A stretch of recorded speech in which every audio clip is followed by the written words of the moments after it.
సభ్యులుగా YS Avinash Reddy nomination దాఖలు చేశారు. అయితే ఇప్పటి వరకు కూడా 2019 తర్వాత కడపలో ఎటువంటి అభివృద్ధి జరిగింది, ప్రతి ఇంటికి సంక్షేమ పథకాలు అందుతూ ఉన్నాయా, ఒకసారి వైఎస్ అవినాష్ రెడ్డి గారితో మాట్లాడించే ప్రయత్నం చేద్దాం. సార్ చెప్పండి, ఇవాళ నామినేషన్ దాఖలు చేశారు. సో ఇప్పటి నుంచి ఇంకా హీట్ పెరగబోతుంది, పొలిటికల్ హీట్ ఏ విధంగా ప్రజల్లోకి వెళ్ళబోతున్నారు సార్? వైఎస్ఆర్ కాంగ్రెస్ పార్టీ ఎంపీ అభ్యర్థిగా ఇవాళ నామినేషన్ వేయడం జరిగింది. ఈ సందర్భంగా దేవుడి ఆశీస్సులు పెద్ద ఎత్తున ఉండాలని చెప్పి కోరుకుంటున్నా. అదేవిధంగా కార్యకర్తలు, ప్రజలు నిండు మనసుతో ఆశీర్వదించమని చెప్పి కోరుకుంటా ఉన్నా. ముఖ్యంగా ఒక్కసారి గడిచిన 5 సంవత్సరాల జగనన్న ప్రభుత్వం మా పరిపాలన ఒకసారి చూస్తే 2 సంవత్సరాలు కోవిడ్తో తీవ్రమైన ఇబ్బంది ఉన్నప్పటికీ, రాష్ట్రానికి రావాల్సిన రాబడి రాకపోయినప్పటికీ, ఇబ్బందులు ఉన్నప్పటికీ కూడా సంక్షేమ పథకాలు ఏదైతే ఎన్నికలప్పుడు హామీ ఇచ్చారో ఆ సంక్షేమ పథకాలన్నీ ఒకవైపు అమలు చేస్తూనే మరోవైపు అభివృద్ధి కూడా ఎక్కడా కుంటుపడకుండా జిల్లాలో పరిశ్రమల విషయం కావచ్చు, ఇటువైపు బద్వేల్లో సెంచరీ ప్లై కావచ్చు, కొప్పర్తి ఇండస్ట్రియల్ కారిడార్లో దాదాపు 5 యూనిట్లు రావడం జరిగింది. దాదాపు 3,000 మంది ఇక్కడ పనిచేస్తూ ఉన్నారు.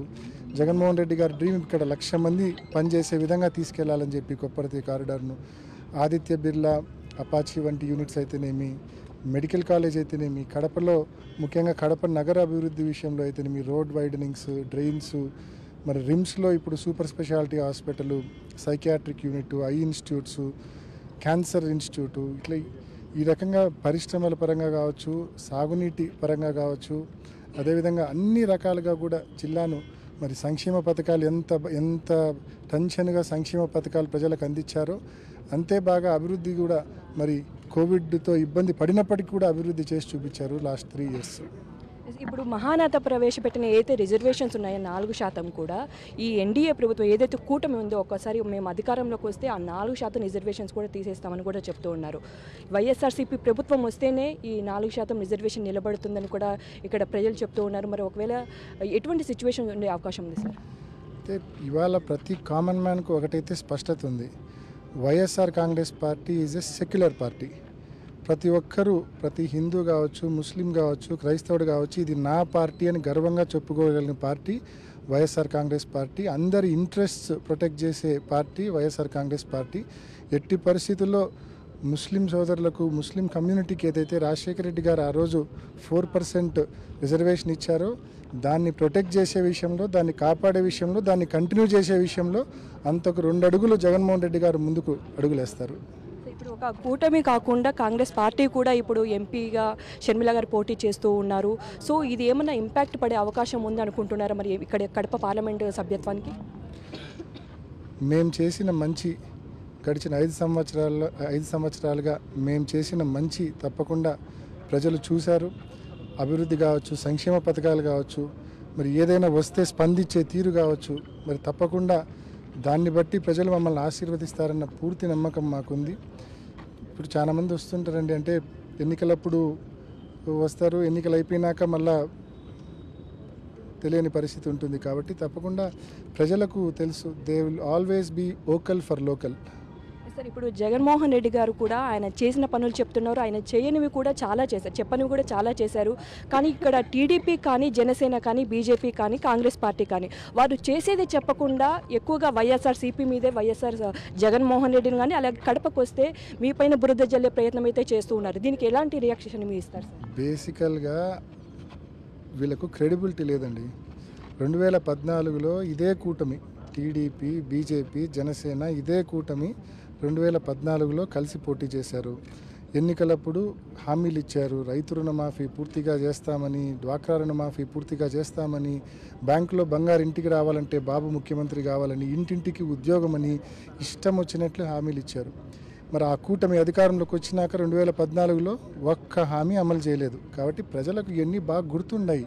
వాళ్ళ క్రెడిబిలిటీ లేదు, విశ్వసనీయత లేదు వాళ్ళకు. అదే జగన్మోహన్ రెడ్డి గారు చెప్పిన అన్నీ చేసినాడు, ఆయనను వేలు పెట్టి చూపడానికి ఏమీ లేదు. కాబట్టి ఇటువంటి సెల్ఫ్ టార్గెట్, ఇటువంటి వ్యక్తిగత అంటే క్యారెక్టర్ అసాసినేషన్ కార్యక్రమం చేసి లబ్ధి పొందే ప్రయత్నం చేస్తూ ఉన్నారు. ప్రజలు చాలా విఘ్నులు. చంద్రబాబు నాయుడు ఆయన కూటమి 2014లో ఏం చెప్పినారో, ఏం చేసినారో ప్రజలకు తెలుసు. జగన్మోహన్ రెడ్డి గారు చెప్పి ఎలా అమలు చేశారో కూడా ప్రజలు చూశారు. కాబట్టి ప్రజలు చాలా విఘ్నులు. ప్రజలు తప్పకుండా జగనన్న ప్రభుత్వం వైపు ఉంటారు. లాస్ట్ టైం ఒకసారి నరేంద్ర మోదీ ఆంధ్రప్రదేశ్కి వచ్చిన సమయంలో కూడా కూటమి అంతా కలిపి ఒక సభ పెట్టారు. చాలా దారుణంగా అవమానించారు ప్రధాని మోదీని. మరి కొన్ని రోజుల్లో మళ్ళీ కూడా ఈ ప్రచారానికి సంబంధించి కడప కానీ రాజంపేట కానీ సభ పెడతామని కూడా ప్రధాని మోదీ చెప్తూ ఉన్నారు. సో ప్రజల్లో ఏమన్నా ఇది ప్రాబల్యం పెరిగే అవకాశం ఉందంటారా సార్? ఈరోజు మీరు చూస్తున్నారు మండు టెండలు. ఇటువంటి మండు టెండల్లో జగన్మోహన్ రెడ్డి గారు బస్ యాత్ర మొదలు పెడితే దాదాపు 17-18 రోజులు కావస్తూ ఉంది. ఏ రకంగా ప్రతి గ్రామం ప్రతి ఊరు ఏ రకంగా పెద్ద ఎత్తున స్పందన వస్తూ ఉందో, వాలంటరీగా ప్రతి ఒక్కరూ రోడ్లు ఎక్కి చిన్న పిల్లోలను సైతం రోడ్ల మీదకి తీసుకొని వచ్చి ఏ రకంగా తల్లిదండ్రులు జగన్మోహన్ రెడ్డిని జగన్మామని చూడు అని చెప్పి ఏ రకంగా చూపిస్తూ ఉన్నారు. దారి పొడవునా నీరాజలను ఏ రకంగా పలుకుతూ ఉన్నారు మనమంతా చూస్తూ ఉన్నాం. అంటే ఇది నిజంగా ఎన్నికల కోసం తలపెట్టిన బస్ యాత్రగా కాకుండా ఇది ఒక విజయోత్సవ ర్యాలీగా కొనసాగుతూ ఉంది జగన్మోహన్ రెడ్డి గారి బస్ యాత్ర. మరి జగన్మోహన్ రెడ్డి గారి బస్ యాత్ర ముందు నిజంగా మొన్న విజయవాడలో 4.5 గంటల పాటు రోడ్ షో, నిన్న రాజమండ్రిలో రాత్రి దాదాపు 4.5 గంటల పాటు రోడ్ షో. ఈ రకంగా రెస్పాన్స్ జనాల నుంచి ఈ రాష్ట్రంలోనే కాదు దేశంలోనే ఏ నాయకుడికి లేదు. కాబట్టి కూటమి ఎన్ని సభలు పెట్టుకున్నా ఏం చేసినా కూడా జగన్మోహన్ రెడ్డి గారి ముందు, వైఎస్ఆర్ కాంగ్రెస్ పార్టీ ముందు, వైఎస్ఆర్ కాంగ్రెస్ పార్టీ కార్యకర్తల ముందు నిలబడే సమస్య లేదు.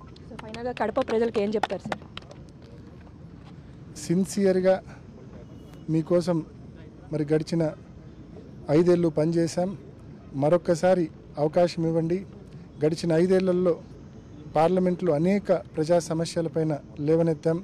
Kadapa airport new terminal building అయితేనేమి, నైట్ ల్యాండింగ్ ఫెసిలిటీ గురించి అయితేనేమి, రైతులకు సంబంధించిన సమస్యలు అయితేనేమి, యురేనియం ప్రాజెక్టుకు సంబంధించిన గ్రామాల సమస్యలు అయితేనేమి, అదేవిధంగా ముఖ్యంగా కృష్ణా నీటి డిస్ట్రిబ్యూషన్ విషయంలో, కృష్ణా వాటర్ అలొకేషన్ విషయం అయితేనేమి, మరీ ముఖ్యంగా తెలంగాణ వాళ్ళు అక్రమంగా కడుతున్న పాలమూరు రంగారెడ్డి ఎత్తిపోతల ప్రాజెక్టు వంటి అక్రమంగా కడుతున్న ప్రాజెక్టుల విషయం అయితేనేమి, ప్రత్యేక హోదా ఉక్కు పరిశ్రమ గురించి అయితేనేమి, వీటన్నింటి గురించి గడిచిన 5 ఏళ్లలో అనేక సార్లు పార్లమెంట్లో ప్రశ్నించడం జరిగింది క్వశ్చన్ అవర్లో. తప్పకుండా ఇకపై కూడా ఆ ఫైట్ కంటిన్యూ చేస్తాం. మోర్ ఇంపార్టెంట్లీ పార్లమెంట్లో ప్రశ్నించడమే కాదు, జిల్లాలో కూడా మరి జిల్లా ప్రజానీకానికి, కార్యకర్తలకు, జిల్లాలోని నాయకులకు కూడా అందుబాటులో ఉండి వాళ్ళకు ఏ సమస్య మీద వచ్చినా కూడా చిత్తశుద్ధితో పనిచేసి అది నెరవేర్చే ప్రతి ప్రయత్నాన్ని కూడా గడిచిన 5 ఏళ్లలో చేస్తాం. మరి మీ ఆశీర్వాదాలు, మీ దీవెనలు మెండుగా ఉండాలని చెప్పి ప్రజలందరినీ కూడా, కార్యకర్తలందరినీ కూడా కోరుకుంటా ఉన్నా. తప్పకుండా నిండు మనసుతో ఆశీర్వదించమని మిమ్మల్ని అందరూ కూడా మనవి చేసుకుంటా ఉన్నాం. చూస్తున్నాం కదా, మొత్తంగా 2019 తర్వాత కూడా ఇక్కడ వైఎస్ఆర్ కడప జిల్లాలో చాలా అభివృద్ధి జరిగింది. అంతేకాకుండా వచ్చే 5 ఏళ్ల పాటు కూడా మరింత అభివృద్ధి చేసి చూపిస్తాము. ఖచ్చితంగా పెద్దల సభల్లోకి వెళ్ళి ఖచ్చితంగా ప్రమాణ స్వీకారం చేసి తీరుతానని కూడా వైఎస్ అవినాష్ రెడ్డి చెప్తున్నారు. కెమెరామెన్ రాముడితో సుష్మిత, సాక్షి టీవీ, కడప నుంచి.